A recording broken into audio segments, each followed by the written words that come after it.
नमस्कार मित्रों, मैं यदुनंदन गोस्वामी केपी नाड़ी कस्पल इंटरलिंक एस्ट्रोलॉजर जयपुर आपका हार्दिक स्वागत करता हूँ। आज हम चर्चा करते हैं व्यक्ति के विभिन्न पक्षों का हमने चित्रण किया, मनन किया, अध्ययन किया। आज हम चर्चा करते हैं आदमी बीमार क्यों पड़ता है, आदमी की मृत्यु कब होगी, किसी की आयु कब होगी। ज्योतिष में आयु के लिए पहला, तीसरा, आठवां भाव देखा जाता है। 8 में से 8वां तीसरा भाव देखा जाता है। व्यक्ति की आयु क्या होगी इसके बारे में वैदिक ज्योतिष के मुकाबले कृष्णमूर्ति पद्धति में बहुत ही सटीकता से वर्णन किया गया है और कृष्णमूर्ति पद्धति से हम आसानी से ज्ञात कर सकते हैं व्यक्ति कब बीमार होगा, कितने समय तक बीमार रहेगा, बीमार से कब ठीक होगा और कितनी लंबे टाइम तक बीमार रहेगा, क्रिटिकल डिजीज में तो नहीं रहेगा, हॉस्पिटलाइज कब होगा, हॉस्पिटल से छुट्टी कब होगी। इन सब प्रश्नों का जवाब कृष्णमूर्ति पद्धति में है और केपी नाड़ी में नक्षत्र नाड़ी पर परिवार के आधार पर प्रोडिक्शन किया जाता है। केपी का ही एडवांस रूप केपी नाड़ी है और जो सब लॉर्ड पर आधारित है 249 इससे करके किया जाता है और सब लॉर्ड जो सब लॉर्ड को भी 9 हिस्सों में बांट देते हैं तो पत्रिका 2193 हिस्सों में हो जाती है और हम किसी पत्रिका के विश्लेषण से आसानी से पता कर सकते हैं कि आपका बीमार कब होंगे, आपका एक्सीडेंट कब होगा और या आपके साथ दुर्घटना के साथ में आप ज़्यादा बीमार कब होंगे, हार्ट अटैक कब होगा, ब्रेन हेमरेज कब होगा। किसी भी भाव का, किसी भी संबंध का हम बहुत ही गहनता से अध्ययन कर बता सकते हैं। सबसे पहले हम ज्ञात करते हैं व्यक्ति की आयु अच्छी कैसे होगी। यहाँ दीर्घायु कहते हैं इसे ज्योतिष की भाषा में।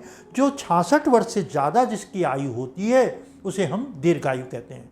लग्न का संबंध अगर 5वें, 9वें और 11वें भाव से है और गुरु का संबंध है लग्न से और नेगेटिव भाव यानी बाधक भाव में हम समझते हैं कि केपी में बाधक भाव होते हैं लग्नों के हिसाब से, यानी मेष लग्न, कर्क लग्न और तुला लग्न और मकर लग्न, ये 4 लग्न के जो जातक होते हैं वह चर लग्न के कहलाते हैं और इनके बाधक भाव क्या होता है, 11वां भाव इनके बाधक भाव होता है। जीवन में जब सभी तरीके से परिस्थितियों से गुजर रहे हैं और 11वां भाव अपने आप में बहुत ही पॉजिटिव भाव होता है, इच्छाओं की पूर्ति कराता है, लेकिन जब बीमार अवस्था में होता है चर लग्न वाला तो उसके वही 11वां भाव नेगेटिव प्रभाव देता है। बहुत ज़्यादा उसकी मृत्यु यानी ज़्यादा बीमार है तो उसको मृत्यु के तरफ पास पहुंचा देगा, बाधक भाव। इसी तरह दूसरा होता है स्थिर लग्न। स्थिर लग्न कौन से होते हैं, दूसरा भाव वृषभ लग्न, साथ में सिंह लग्न, साथ में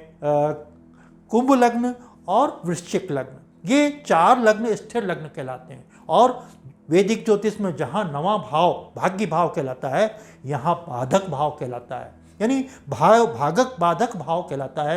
यानी जब आदमी बहुत परिस्थितियों में गुजर रहा है, काफ़ी नेगेटिव पोजीशन में है, तो व्यक्ति की पोजीशन ये खराब कर देता है, ये बाधक भाव 11वां भाव कर। बाकी रह गए द्विष भाव वाले लग्न।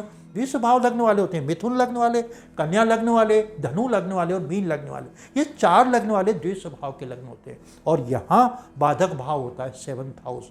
7th हाउस जीवन साथी का भाव होता है। कई बार आपने देखा होगा जीवन साथी उसका बहुत ही नेगेटिव होता है और जब बाधक हो जाता है तो बाधक भाव भी द्विष भाव का लग्न है तो उसका जीवन साथी और ही बहुत टिपिकल हो जाता है, मृत्यु तुल्य कष्ट देने की क्षमताएं भी जीवन साथी हो जाता है, क्योंकि 7th हाउस जीवन साथी का भाव है, स्पाउस का भाव है। तो इन 3 भाव बाधक भाव कहलाते हैं। मारक भाव जो वैदिक ज्योतिष में भी है, दूसरा और 7वां भाव। यहाँ 7वां भाव द्विष भाव लग्न वालों के डबल हो जाता है, बाधक भी मारक भी, तो उसका जीवन साथी बड़ा ही नेगेटिव अप्रोच देता है। कई बार देखा होगा कि जीवन साथी इतनी जोरदार तरीके से उसको यातनाएं देता है, आदमी भूल जाता है। तो ये 3 चीज होती हैं कि लग्न का संबंध अगर बाधक भावों से नहीं है, विशेष लग्नों से अलग अलग बताया मैंने आपको, और मारक भाव दूसरा 7वें का कोई संबंध नहीं है, गुरु से संबंध है, तो जातक की आयु दीर्घायु होगी, 66 साल से बड़ा होगा। वहीं मध्यम आयु मतलब 33 साल से 66 साल के मध्य की जो आयु है वह यानी 65 साल तक की आयु मध्य आयु कहलाती है। उसमें पहला, 5वां, 9वां और 11वां भाव तो ऑपरेट हो रहा है, साथ में 6ठा भाव बाधक भाव भी ऑपरेट होते हैं। तो व्यक्ति की आयु मध्य आयु होती है। वो 66 साल के 33 से 66 साल के बीच में कभी भी जा सकता है, तो उसकी मध्यम आयु कहलाती। वहीं अल्पायु मतलब व्यक्ति बीमार, 2-3 डेंजर चीज डी खराब कहलाते हैं के कृष्णमूर्ति पद्धति में। पहला 6ठा भाव डिजीज, 8वां भाव डेंजर और 12वां भाव डिफेक्टिव, यानी 3 डी का प्रभाव बहुत ज़्यादा होता है। अगर लग्न का संबंध 6ठा, 8वां, 12वें भाव से है, यानी बीमारी का भाव 6ठा भाव, 8वां भाव क्रिटिकल डिजीज, बहुत लंबे समय तक बीमार चलता है, हार्ट की, कैंसर की, ब्रेन हेमरेज की, कोई ऐसी बीमारी जो जल्दी से पीछा नहीं छोड़ती और ऐसी बीमारी है जानलेवा लेती है।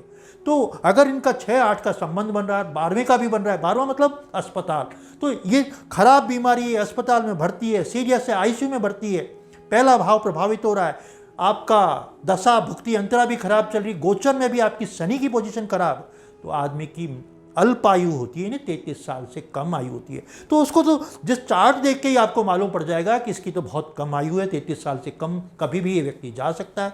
तो छोटेपन में भी जा सकता है व्यक्ति, बड़े में भी जा सकता है। तो व्यक्ति की आयु का प्रभाव उनको लग्न के देख के हो सकता है। 6ठा, 8वां और 12वां भाव अगर अफेक्टेड होता है तो आदमी की अल्पायु होती है। तो हम कह सकते हैं व्यक्ति की आयु को कैसा देखा जाए, आयु कैसे आकलन किया जाए।